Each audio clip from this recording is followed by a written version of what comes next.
Hello and welcome. This is EDC with Oaken and Kane. I am Oaken. And I'm Kane. And today we are doing a top 10 American knives. So, American made. Yeah, American made knives. These knives were some are born here, some are transplants, but they really so top 10 American made knives. Now guys, of course, this is, maybe not going to be everything. If you don't see your knife on here, don't feel too bad.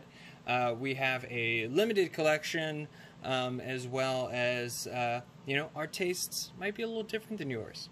So, this is not going to be in order as well, but let's go ahead and start things off with a honorable mention. For us, the honorable mention is the Giltech Ruck here. So, technically, they're not making a knife. Technically, they're making a handle. But this is something that both of us carry very frequently, use a whole lot, and definitely one of my recommendations, that especially the aluminum variant. I recommend that to a ton of people, and really can't go wrong with that. So, we will clear these little rockers out of the way. Also take this rug as well. And what is number one? Where do you want to start, Kane? Let's start with the Microtech. Good choice. So, Microtech SOCOM Elite manual. This also comes in the automatic version. Same thing, just a button right here. But this is a fantastic knife. This is around, in this configuration, about $290 with a stonewash blade, aluminum handles.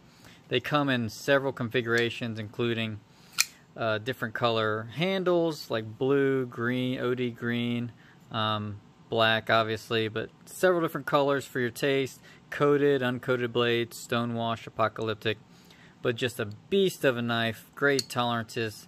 Sounds like a shotgun when you're opening it up, but a very massive blade, but much lighter also than you would think it would weigh for the size.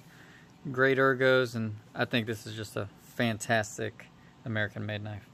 And a really good example of, just because you're using a thick stock thickness doesn't mean that your behind the edge thickness has to be thick. Microtech did a great job of using a pretty stout stock thickness there, but still grinding that nice and thin to have a still fantastic cutting performance. So, number two. Do we want to stick with that brand, or do we want to swap? Well, now that I've semi-revealed it, goodness gracious. So next, what do we got? This is the LUDT, the Underwater Demolition Team. This is an automatic. I believe this currently only comes as an automatic out the side. Yep. Comes like the other one, uncoated and coated blades, tons of different colors. You can get slicey dicey purple, this one OD green, black, red, merlot, all sorts of colors, teal.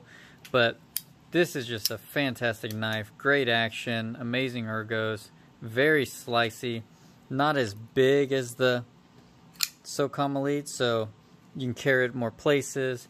Obviously a lot of places don't allow for automatics and don't use this underwater, but otherwise an amazing knife. Very nice. Yeah, definitely a lot to love about that guy.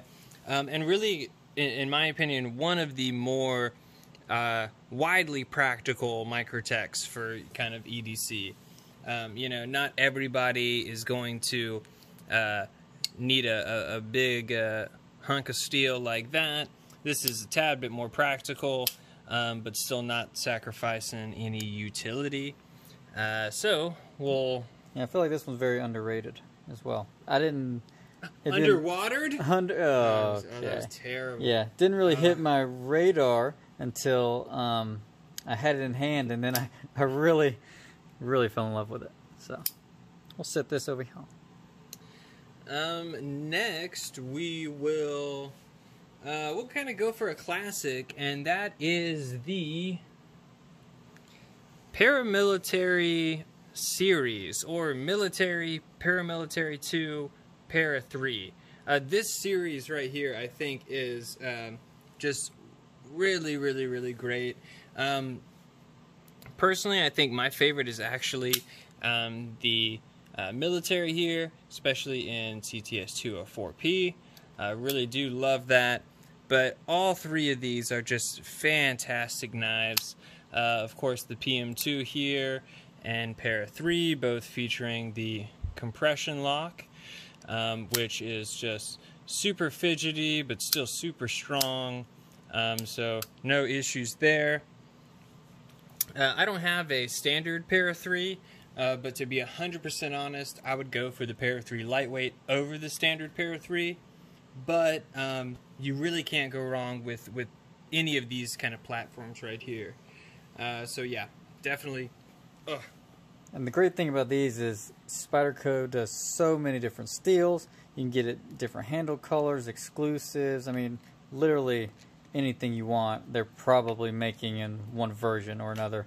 I'm not saying it's going to be very easy to get. Usually a lot of those sprint runs, especially the PM2s, sell out within a minute or two.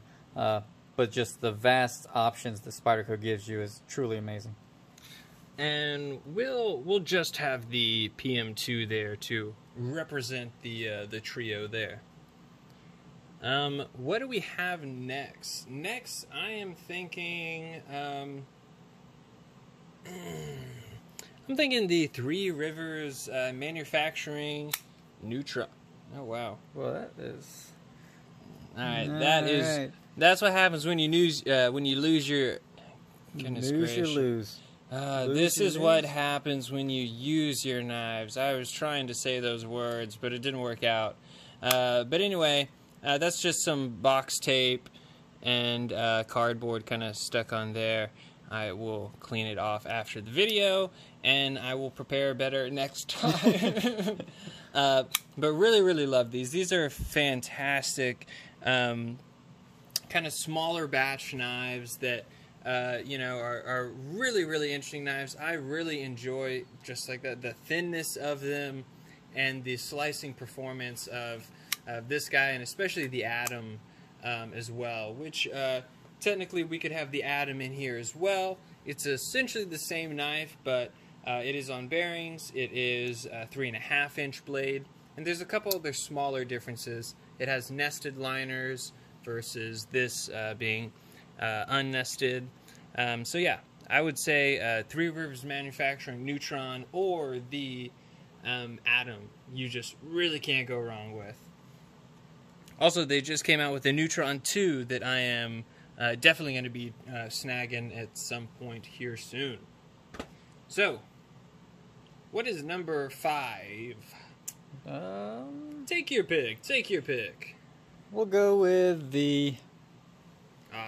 yes. Benchmade Bugout. So this is the mini Bugout, either one. Just the Bugout series has been a huge hit for Benchmade. It's just a very lightweight knife, great action, very slicey, thin blade, just a great knife all around.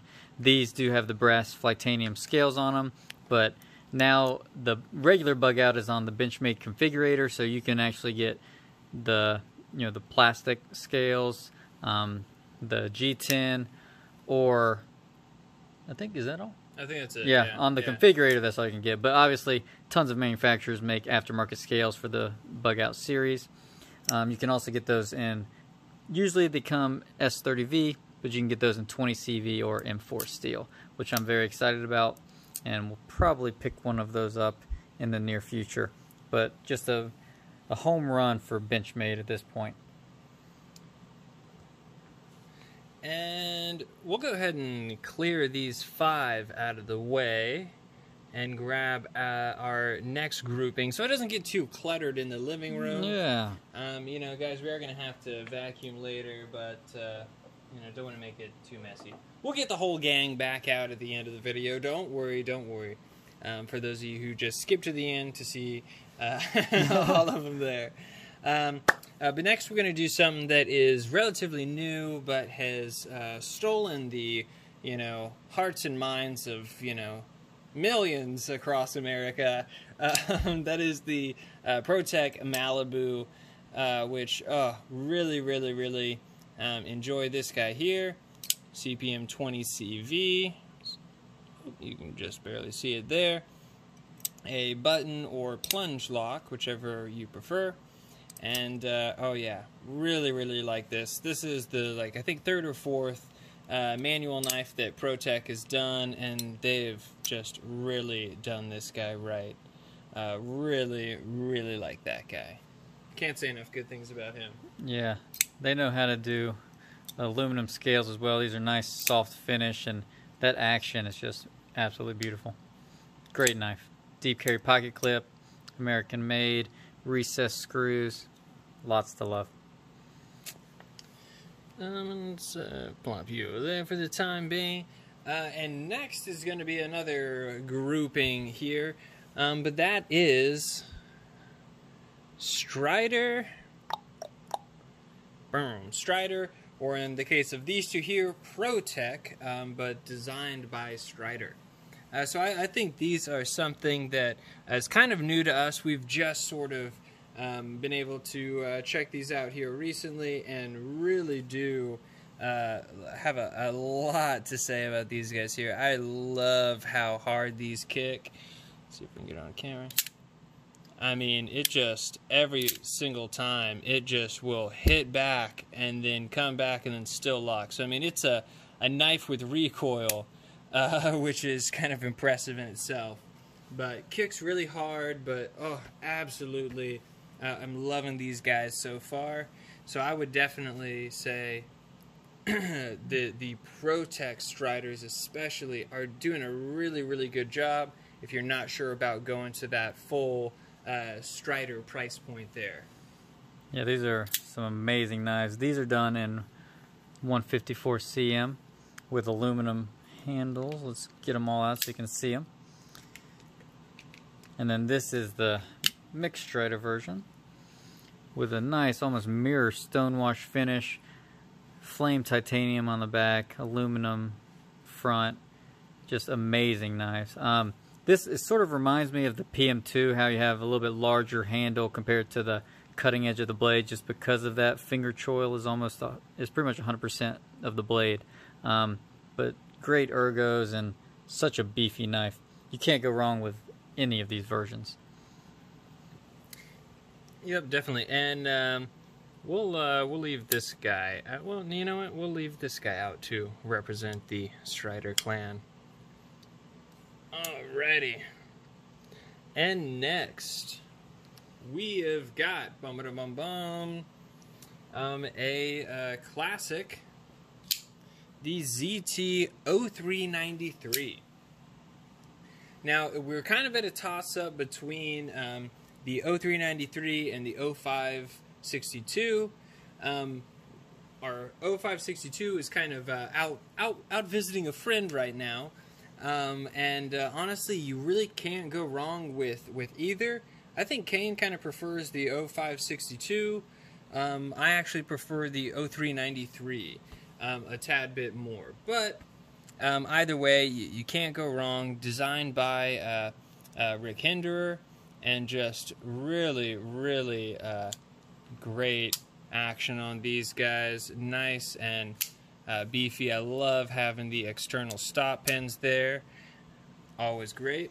Yeah, and then if someone wants to send an 0392, we'll definitely take a look at that and compare to see what's better. Yeah. That will definitely take a look. But this one's been modded, has an acid washed blade, this titanium handle, and Hinderer tabs, and just glassy finish. But just amazing American-made knives coming from ZT.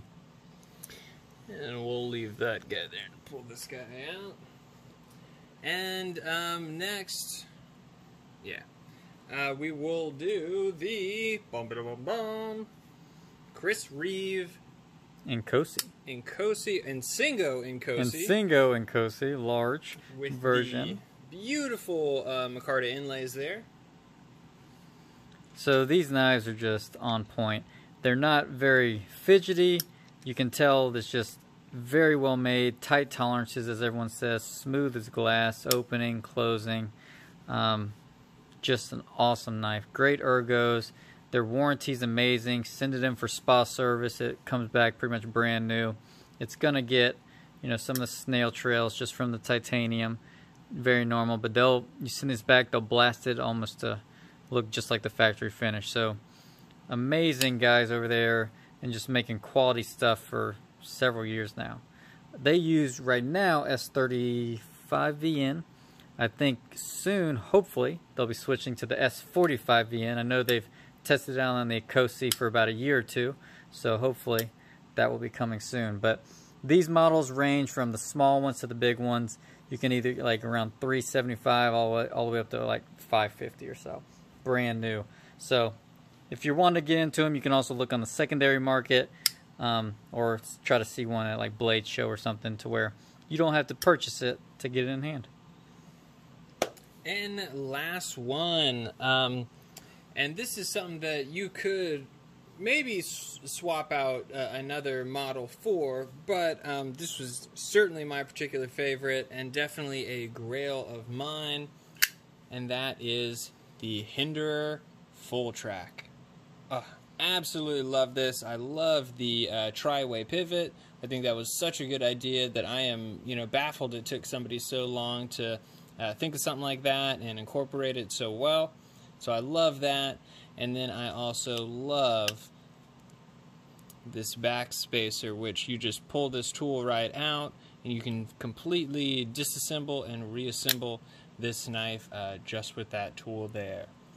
Now, I'm not as big of a fan of the XM18 as maybe the Jurassic would probably be my second favorite Hinderer, but I love this full track. Really, really love that. It is huge. Don't get me wrong. It's a big boy, but man, it is just packed full of innovation. It's got beef for days. So yeah, really, really like that guy. Hard to get the full knife on camera just to show how large she is. Full track. Full track, yeah.